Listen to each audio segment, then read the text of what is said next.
booking psychologist. Magandang umaga po sa inyo, Dr. Garcia, si Xander po at si Angel. Hi, good morning. Nadidinig ba ako? Sorry, hindi ko alam. Opo, yes ma'am. Opo. Opo. Okay, good morning, Sander. Good morning, Angel. Opo, Doc, ano po ang ibig sabihin ng factory reset at paano po ito nakakaapekto sa ating mental health? Okay, una-una kasi kung sinasabi mong factory reset, nakakagulat para sabihin natin na totoong mangyayari to considering the fact na ito yung sinasabi nila na yung gender preference nila, yung orientation nila, talagang nilabel na nila as LGBT sila. Pero kung sasabihin mong factory reset na total reset, imposible yata kasi hindi kahit na magkaroon sila ng partner so opposite sex, ang punto dito ganun pa rin yung kanilang nagkaroon lang ng parang sinabi mo na dati ano lang ako, lesbian ako tapos ngayon naging bi. Diba? So parang ni-reset mo in such a way na kasi kung bi ka, pwede ka sa babae, pwede ka sa lalaki. So yung reset nun is maaaring nagkaroon lang ng kakaiba dun sa kanyang preferences pero LGBT pa rin siya. Hindi siya straight Hindi totally talaga. reset. Oo, hindi yung pwedeng masabi mo na straight. Kasi in the first place, kung sasabihin mo magkakaroon ka ng problema sa tinatawag mong yung iyong preferences, then definitely it becomes a particular na mental issue which is yung tinatawag nating gender dysphoria. Kasi pag nagkaroon ka ng gender dysphoria, parang naguguluhan ka sa sarili mo kung sino ka talaga.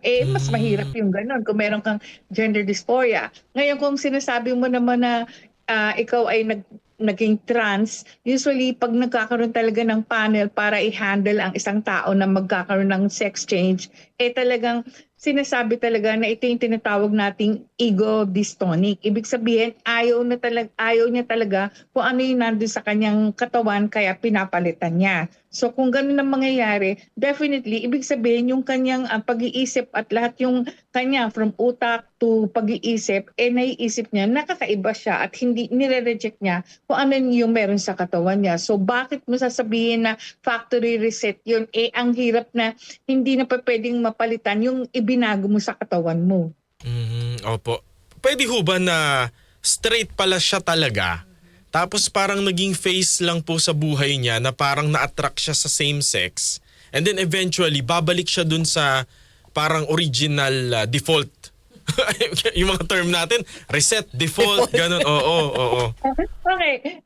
Siguro naman kahit naman sino, no, may mga kalalakihan. First and foremost, parehas tayo may X and Y chromosomes. So, ibig sabihin talagang there's a tendency na kumisan meron tayong man crush, meron tayong woman crush, kahit babae ka. Merong babae na talaga nagkakrush sa mga kapwa nila babae, pero still babae pa rin sila. Crush lang Hindi naman. nagbabago yun. Oo. Crush lang naman kasi. Or kung sasabihin mo, there's this certain phase, lalo na siguro sa mga kabataan ngayon, na nagsusubok talaga na parang sabihin natin umaabot sa punto na talagang what if they are going to have a partner of the same sex. And then eventually bumabalik talaga, oo, lalo na pag kaya nga 'di ba sinasabi nila ang hirap para sa isang gay na magkaroon ng straight na karelasyon dahil kasi eventually kung magpapamilya yan, ayaw rin naman nila ng ang gusto nila. Syempre, pamilya na ang kasama rin, babae rin. So yun lang yung nakakalungkot sa ibang mga pagkakataon na nangyayari sa mga LGBT community na syempre they should be prepared of what's going to happen dun in the event na talagang magkaroon na sila ng totoong relasyon. Nakakatulong ba, Doc, yung idea ng factory reset sa mental well-being po ng isang tao? Siguro pa pwede dahil kasi yung factory reset na yan, I'm not into considering the fact na yung iba kasi nagkakaroon ng guilt feelings after they were parang hindi it's not about their faith pero yung their religion has greatly affected them kaya nagkakaroon ng guilt feelings. Kaya sinasabi siguro yun yung tinatawag na factory reset na parang I have to be like this and like that. Pero syempre yung gawin mo before, hindi mo pa rin maaalis yun. I have a lot of parang former patients na talagang sinasabi nila na nagkakaroon sila ng guilt feelings about this. Pero in the span na kahit na meron na silang pamilya at lahat, parang bumabalik. Yun, yung sinabi nyo kanina na default, na kung sino talaga sila, bumabalik Babalik dun sa din. talagang default na Kaya ang hirap para sabihin natin na it will be very difficult and very confusing on the part dun sa tao na yun na magkakaroon sila ng ganitong klaseng problema. Opo. May negative effect din po ba ito sa LGBT community sa inyong palagay, yung factory reset? Kasi kung ang tatanungin mo factory reset is parang just going from LGBT na magiging bi ako or kaya naman magiging pansexual ako or whatever dun sa community, wala sigurong problema except the fact na kung ikaw mismo yung magkakaroon ng mental health issues because you become depressed or nagkaroon ka ng anxiety or nag-build up yung tension dahil kasi hindi mo talaga alam kung ano talaga yung gusto mo sa sarili mo. And that's what makes yung sabihin natin the possibility na magkaroon ka ng mental health issues for reasons na hindi mo talaga alam kung anong gusto mong mangyari sa'yo.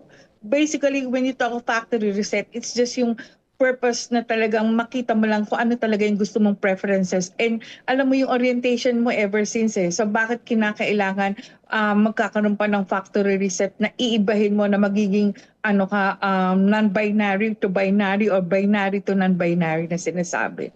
Pero may posibilidad po ba, Dok, na ito ay parang sabihin natin na pagtakas lang sa kanyang problema?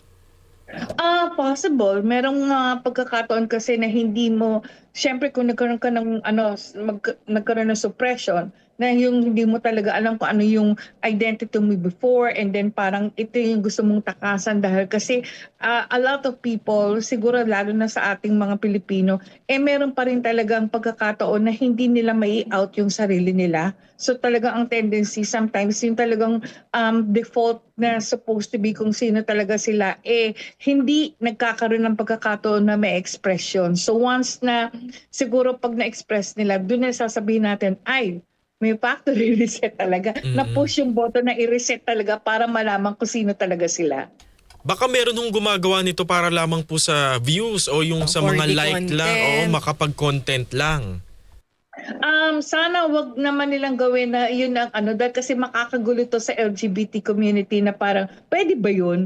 Paano yung gano'n na yung nag-uumpisa pa lang na express nila talaga kung ano yung kanilang orientasyon and preferences and then all of a sudden may biglang magsasabi na ay hindi, kailangan magkaroon ka ng talagang factory reset para maintindihan mo yung gano'n ganito. So sometimes siguro lang tatandaan natin the factory reset does not entail yung talagang total 360 degrees na mag-iiba ka dun sa kung ano yung preferences on orientation mo. In fact, pag sinasabi na natin na nasa post-pubertal ka and you're into the adolescent stage at magiging young adult ka na, more or less alam mo kung sino ka at kaya nagkakataon lang na hindi mo ma-reveal because of the tendencies na masyadong culturally affected yung pamilya mo, masyadong traditional at hindi ka natatanggap.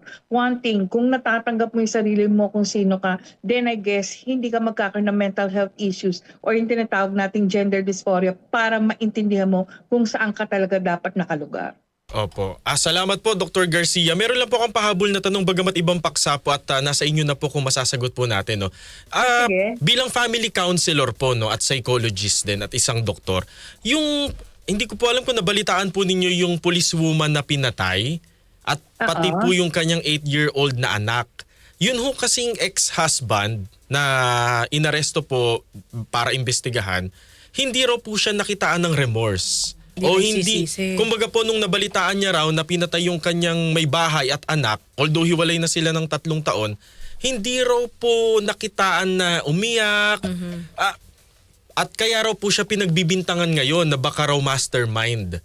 Kapag ang tao po ba ay namatayan, parang automatic po ba na dapat ay iiyak tayo? Yung mga ganong reaction po natin?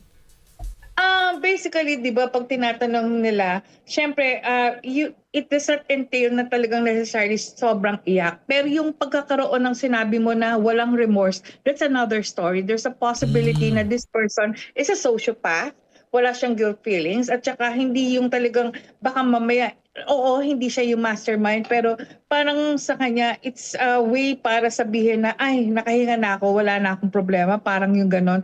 And yun yung tinatawag natin sa iba na antisocial personality. Yung talagang kahit may ginawa siyang kasalanan, wala siyang remorse. Kaya nga iba sinasabi, kahit pumatay sila tapos papaamin mo, oo, ginawa ko yan. Tapos nagtataka ka, bakit hindi nagsisisi itong taong na to? Doon na natin makikita yung possibility na itong taong ito ay merong tinatawag na antisocial personality disorder or talagang sociopath siya. Dahil kasi parang yun yung yun yung mga nakuha niyang experiences para mas maging gano'n siya, pero actually hindi naman siya a strong person, rather yun yung ganitong personality ang pinapresent niya na hindi siya nagigilty sa lahat ng ginagawa niya.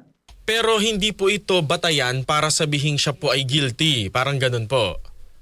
Hindi po. Dahil kasi merong iba, kung titingnan nyo, kung nakakapanood kayo na ibang mga serial killer na mga istorya, pag sinasabi nila pong ganon, hindi sila baliw. Totoo, hindi sila baliw. Meron po talagang tendency na ito ay sa kanilang personalidad lang.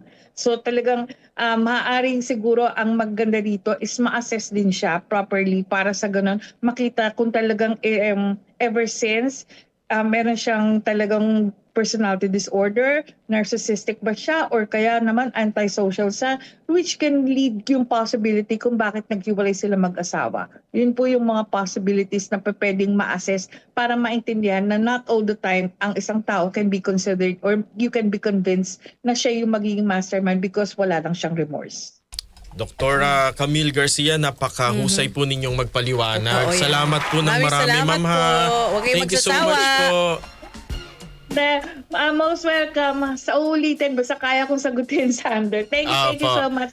Salamat. Have a good morning. Salamat po, at para po sa mga gustong magpakonsulta, ang kanila pong clinic ay yung Clinic of the Holy Spirit sa Quezon City po. Sa Quezon City po yan.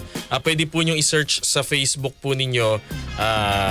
Si Dr. Garcia po ay isang psychologist at family counselor. Salamat po ng marami. Din natanong ko lang din kasi bigla ako naalala. Oo, kasi 'di ba sinasabi ng pulisya wala kang pagsisisi, 'di ba? Walang remorse doon sa Kumbaga ex-husband.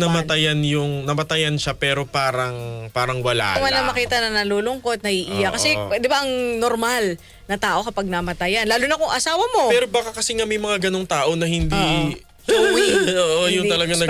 naghahagulgul-hagulgul. Oo. Parang yung asawa rin ni 'Di ba si ni doktor ni DPWH. si Cabral. Oo, Cabral. Oo, 'di ba nung in-interview rin siya? Sabi niya, baka nadulas lang. Oo, yun na. Sabi, Ganun grabe. din yung mga statement niya. Or no? baka dahil matagal na silang hiwalay, Pwede. sabi nga ni ma'am, parang nabunutan siya ng tinik. Na parang, Pero hindi naman ibig sabihin na sangkot sila Oo, doon nasangkot sa sila. krimen. Ayun, at least naipaliwanag ng mabuti. Bago ho tayo magtapos sa ating programa, tapos na agad. Tapos na ba? 10:22 na? Ayun, sabi ni ma'am, di ba parang yung factory reset, hindi, not necessarily na yung LGBT naging straight. Yeah, yung 360 na, Oo, na umikot yung camera. Oo, hindi Oo. ganon. Hindi pa yun. Parang naging bisexual lang daw. Ba, ibig sabihin, may nagkakagusto ka sa babae. Nagkakagusto rin siya sa nakakagusto babae. lalaki. Parang diba? refurbished. Yan. Yun naman sa maganda. Refurbished. Factory refurbished. Ayun, factory refurbished, refurbished. hindi reset. Oo, parang Nokia phone, di ba dati? Bago Na to, hindi, refurbished. refurbished yan. 3310 Nagkaroon din ako nun. na may backlight. Di ba backlight dati yung parang mag-iiba-iba ka ng kulay Yes, sa likod. oo. Anong tawag dun sa parang 3D na image sa loob? Magpapalagay ka nun para in ka. Anong ko tawag na. sa ganon? Mga matatanda dito. Aray ko po. Parang hologram. May Hologram ganun ba ba? tawag doon? Basta Ang alam ko lang doon yung dapat may